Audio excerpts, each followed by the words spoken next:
నవభూమి వార్తలకు స్వాగతం. నేను మీ అజీజ్. ఈనాటి నవభూమి తెలుగు దినపత్రికలో బ్యానర్ వార్త ఏంటంటే, తెలంగాణ ఉద్యమానికి పురిటిగడ్డ ఉస్మానియా యూనివర్సిటీనే. ఇక ఈ ఉస్మానియా యూనివర్సిటీలో అడుగు పెట్టిన తొలి ముఖ్యమంత్రి రేవంత్ రెడ్డి. ఆయన తన విశ్వరూపాన్ని నిన్న ప్రదర్శించారు. ఇక ఉస్మానియా యూనివర్సిటీ ముందు నుంచి పివి నరసింహారావు మొదలుకొని మర్రి చెన్నారెడ్డి, జైపాల్ రెడ్డి లాంటి ప్రముఖ నేతలు అక్కడి నుంచే ఉద్భవించారు. అంతేకాకుండా తెలంగాణ తొలి పోరాటం, ఆ తర్వాత మళ్ళీ పోరాటం కూడా రాష్ట్ర సాధన కోసం జరిగిన పోరాటానికి పురిటిగడ్డ, అనేక ఉద్యమాలకు కూడా పురిటిగడ్డ ఉస్మానియా యూనివర్సిటీలని ముఖ్యమంత్రి ఈ సందర్భంగా అన్నారు. ఇక మళ్ళీ ఆర్ట్స్ కాలేజ్ మీటింగ్లో హాజరవుతానని ఈ సందర్భంగా ముఖ్యమంత్రి హామీ ఇచ్చారు. మరి ఇది ఒక రకంగా చెప్పాలి అనంటే, ముఖ్యమంత్రి రేవంత్ రెడ్డి ఉస్మానియా యూనివర్సిటీకి వెళ్ళటం విద్యార్థి లోకాన్ని విశేషంగా ఆకర్షించింది అనటంలో అతిశయోక్తి కాదు. ఇక మరో వార్త ఏమిటంటే, పాకిస్తాన్కు భారత్ హెచ్చరిక జారీ చేసింది. అదేమిటంటే వరద హెచ్చరిక. జమ్మూలోని తావీ నదికి భారీ వరద ముప్పుపై సమాచారం అందించింది. దౌత్య కార్యాలయం ద్వారా ఇస్లామాబాద్ను అప్రమత్తం చేసిన న్యూఢిల్లీ, పహల్గాం ఉగ్ర దాడి తర్వాత నిలిపివేసిన సింధు జలాల ఒప్పందం అయినప్పటికీ పాకిస్తాన్తో మనకు ఉద్రిక్త వాతావరణం ఏర్పడినప్పటికీ ఈ వరద ముప్పు గురించి హెచ్చరికలు జారీ చేసింది. అంటే స్నేహహస్తం ఎప్పటికప్పుడు అందిస్తున్నప్పటికీ పాకిస్తాన్లో మార్పు రాదా మనం చూడాలి. ఇక స్వదేశీ ఉద్యమానికి యువతే నాయకత్వం వహించాలని మోడీ పిలుపు ఇచ్చారు. అహ్మదాబాద్లో సర్దార్ ధామ్ బాలికల హాస్టల్కు వీడియో సందేశం ద్వారా శంకుస్థాపన చేశారు. ఇక స్వదేశీ వస్తువులే అమ్మాలని బోర్డులు పెట్టాలని దుకాణందారులకు మోడీ సూచించారు. అదేవిధంగా మహిళా సాధికారతకు తమ ప్రభుత్వం కట్టుబడుతుందన్న మోడీ ప్రధాని, నైపుణ్యాభివృద్ధి, ఉపాధి కల్పనకు పెద్దపీట వేస్తున్నామని ఆయన వెల్లడించారు. ఇక దారుణాల మీద దారుణాలు జరుగుతున్నాయి. మనం చూసాం, మొన్న బోడుపల్ దగ్గర భార్యని ముక్కలు ముక్కలుగా నరికి మూసిలో కలిపిన ఘటన ఇంకా మరిచిపోకుండానే నాగర్ కర్నూల్లో భార్యను హత్య చేసి కాల్చాడు. సోమశిల చూపిస్తారని మోసం చేసి తీసుకెళ్లిన భర్త ఆమెను హతమార్చటమే కాకుండా కాల్చివేశాడు. ఇక భార్య కనిపించకపోవడంతో తండ్రి అంటే మామ ఫిర్యాదు చేశాడు. ఆ తర్వాత పోలీసులు అతన్ని అరెస్ట్ చేసిన తర్వాత ఈ హత్య ప్రదేశాన్ని స్వయంగా చూపించారు, అతన్ని అరెస్ట్ చేశారు. అదేవిధంగా కొత్తగూడెంలో ఇక మరో వివాహిత అనుమానాస్పద స్థితిలో చనిపోయింది. అయితే మెట్ల మీద నుంచి పడి చనిపోయిందని భార్య చెప్తున్నాడు. కానీ వాస్తవానికి ఇక్కడ జరిగింది ఏమిటంటే, తిండి పెట్టకుండా గదిలో బంధించి ఆమెని అస్థిపంజరంలా మార్చాడు. ఇక మృతదేహం మీద పాత కొత్త గాయాలు కనిపిస్తున్నాయి. ఈ ఎముకలు తేలిన దేహం. భార్య భర్తపై అనుమానాస్పద మృతిగా పోలీసులు కేసు నమోదు చేశారు.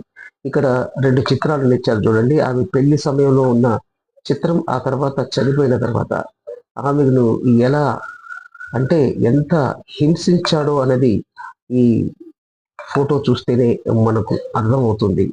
అంటే అంత ఆరోగ్యంగా ఉన్న ఆమెను ఈ విధంగా తిండి పెట్టకుండా మార్చి ఆమెని చివరికి హతమార్చిన ఈ దుర్మార్గుడు పోలీసులు అరెస్ట్ చేశారు. దానికి సంబంధించిన వార్తా కథనం ఉంది. ఇక ఈ మాజీ డిప్యూటీ సీఎం రాజయ్య మరి మళ్ళీ నోరు విప్పారు. ఆయన కడియం శ్రీహరి మీద విరుచుకుపడ్డారు. కేసీఆర్ ని కూడా కడియం శ్రీహరి బ్లాక్ మెయిల్ చేశారు. కూతురి ఎంపీ టికెట్ కోసమే కడియం పార్టీ మారని రాజయ్య ఆరోపణ. ఇందులో కొంత విషయం ఏముంది, ఇది అందరికీ తెలిసిందే కదా. అయితే ఇప్పుడు మళ్ళీ ఆయన మరి ఎందుకు బయటకు వచ్చారు అనే దాని మీదే ఇప్పుడు రాజకీయంలో చర్చ జరుగుతుంది. ఇక విద్యాశాఖ మంత్రిగా ఉన్నప్పుడు పోస్టులు అమ్ముకున్నారని విమర్శ, విదేశాల్లో ఆస్తులు బినామీ లావాదేవీలు ఉన్నాయని ఆరోపణలు. స్పీకర్ వెంటనే కడియం అనర్హతపై చర్య తీసుకోవాలని ఈ తాటికొండ రాజయ్య డిమాండ్ చేశారు.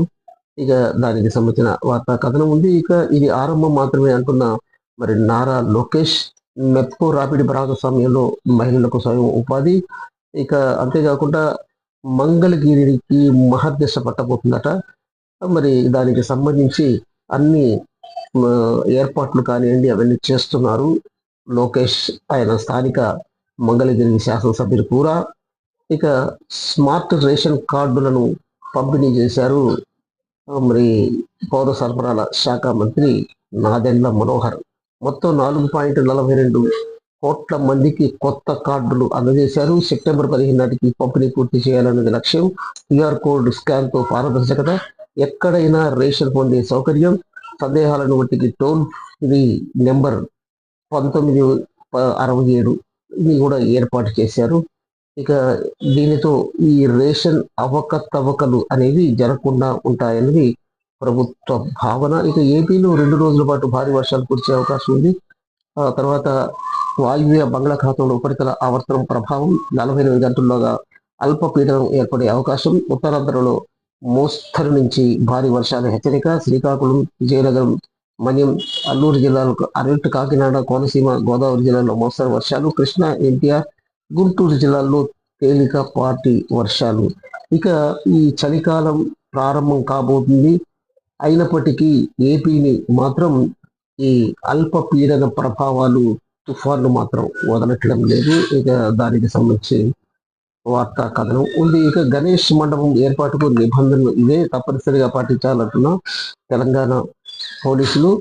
ఇక ఈ సూర్యాపేట జిల్లా పెన్పహాడ్ జెడ్పిహెచ్ఎస్ సైన్స్ టీచర్ మారం పవిత్రకు మరి జాతీయ స్థాయిలో ఉత్తమ టీచర్ అవార్డు లభించింది.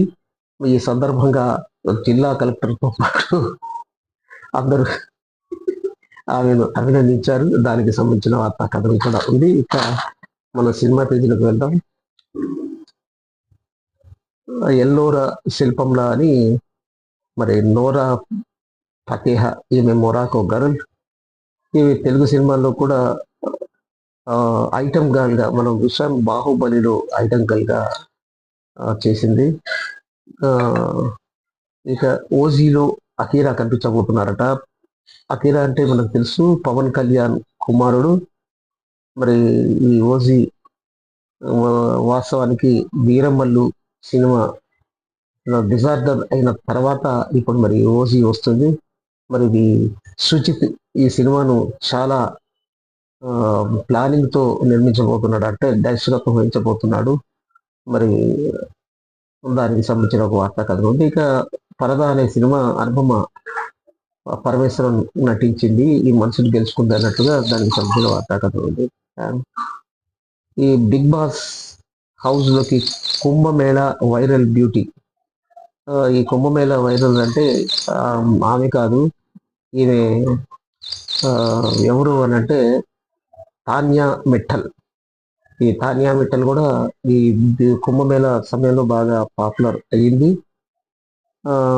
మన మొనాలిసా మరి ఏమైపోయిందో ఎటుపోయిందో తెలియదు. హిందీ సినిమాల్లో నటిస్తున్నట్టుగా మనకు ప్రచారం జరిగింది. ఆ తర్వాత అడ్రస్ లేకుండా పోయింది. ఇవి మరి నవభూమిలోని ముఖ్యమైన వార్తలు, వీటికి సంబంధించిన విశ్లేషణ మనం చూసాం. ఈ వీడియో మీకు నచ్చినట్లయితే లైక్ చేయండి, షేర్ చేయండి, సబ్స్క్రైబ్ చేయండి.